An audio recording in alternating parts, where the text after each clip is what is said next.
हृदय से आप ताली बजाकर बहुत बहुत स्वागत है वॉइस ऑफ अमेठी में। मैं हूँ प्रभात श्रीवास्तव। चर्चा के लिए प्रतिदिन की भांति आज भी मौजूद हैं वॉइस ऑफ अमेठी के संपादक डॉक्टर ब्रजेश कुमार उपाध्याय।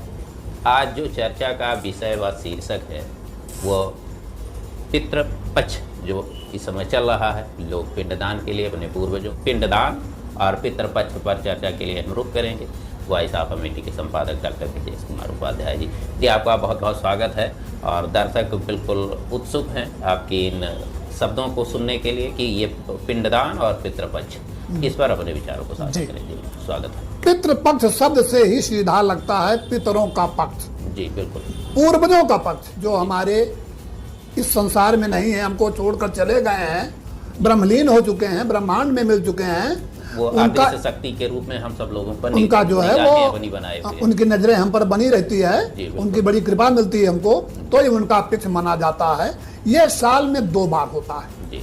एक तो होता है आश्विन मास के प्रथम पक्ष में, कृष्ण पक्ष में, भादों के बाद, और दूसरा ये जब ये होलिका दहन हो जाता है, होलिका जिस फागुन के पूर्णिमा के दूसरे दिन, प्रथम दिन से ही ये पितृपक्ष लागू होता है, जिसको हम चैत्र मास का पक्ष मानते हैं। और इस पक्ष में ये पूरा का पूरा जो है पक्ष पितरों के नाम होता है। इसमें पिंड दान किया जाता है पितरों को तृप्ति के लिए और उनसे मुक्ति के लिए। उनके सबसे बड़ा भार होता है पितृ का भार, उससे ऋण होने के लिए हर व्यक्ति का दायित्व है कि उनके लिए पिंड का दान करे।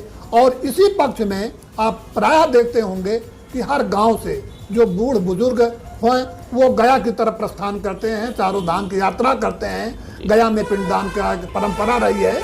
और ये अब तो चूंकि सब अपने साधन से जाने लगे हैं, बस से जाने लगे हैं। पहले की परंपरा कुछ और थी।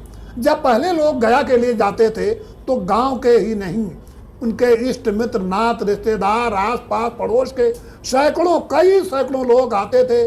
भोज भंडारे की व्यवस्था होती थी, पिंडदान होता था उनके गांव में, बाग में, और पूरे नात रिश्तेदारी में अच्छे रखने की परंपरा होती थी। और दोनों पति पत्नी जब यात्रा पर निकलते थे तो गाजे बाजे के साथ उनकी विदाई होती थी।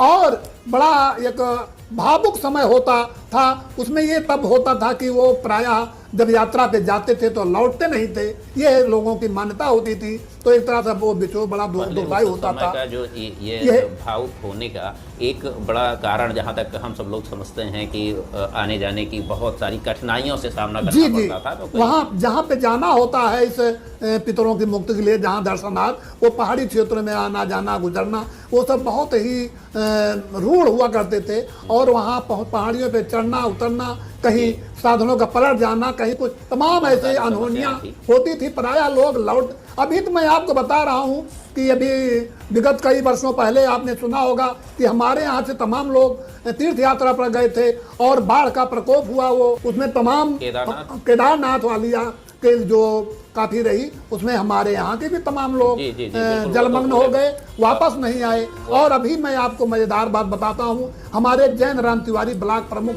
पूर्व में रहे और जो वहाँ नहीं पहुँच पाए, किसी विद्यालय में उनका पड़ाव था, और वहाँ से जब लौट कर आए तो हम पूरे इलाके के लोग गदगद हुए। हला उनका काफ़ी दिन बाद अभी गत सप्ताह निधन हुआ, प्रभु उनकी आत्मा को शांति दे। तो इस तरीके से तमाम बातें हुआ करती रही हैं, परंतु अब वो सब बातें नहीं हैं, सब अपने अपने साधन से भी जा रहे हैं। तो एक सीधा मतलब ये है कि पितृपक्ष में अपने पितरों की शांति के लिए उन्हें पिंडदान किया जाना चाहिए, चावल से, जौ से, ऐसा विधि विधान से। ये सब नियम पूरा हमारे उसमें मार्कंडेय पुराण में और मनुस्मृति में और गरुड़ पुराण में बराबर बताया गया है। उनसे पितरों के से मुक्ति पाने के लिए, क्योंकि यह ब्रह्मांडीय उसमें जो है पितृपक्ष में साथ में धरा पे आकर विचरण करते हैं, तो उनके आत्मा की शांति के लिए, उनकी तृप्ति के लिए प्रत्येक व्यक्ति का दायित्व बनता है, कर्तव्य बनता है कि उनसे ऋण होने के लिए, उनके कर्ज से छुट्टी पाने के लिए पिंडदान किया जाए। और ये जो आपका पितृपक्ष है सबसे महत्वपूर्ण माना गया है पितरों के पिंडदान के लिए। इन शब्दों के साथ हम चाहेंगे कि आप सभी अपने पितरों से कर्ज मुक्त होने के लिए पिंडदान की परंपरा को निभावें। अभी आज ये 15-16 दिन समय बाकी रह गया है, ये अमावस तक चलेगा और आप सभी जो है अपने पितरों के ऋण के लिए जितना संभव हो कीजिए। बहुत बहुत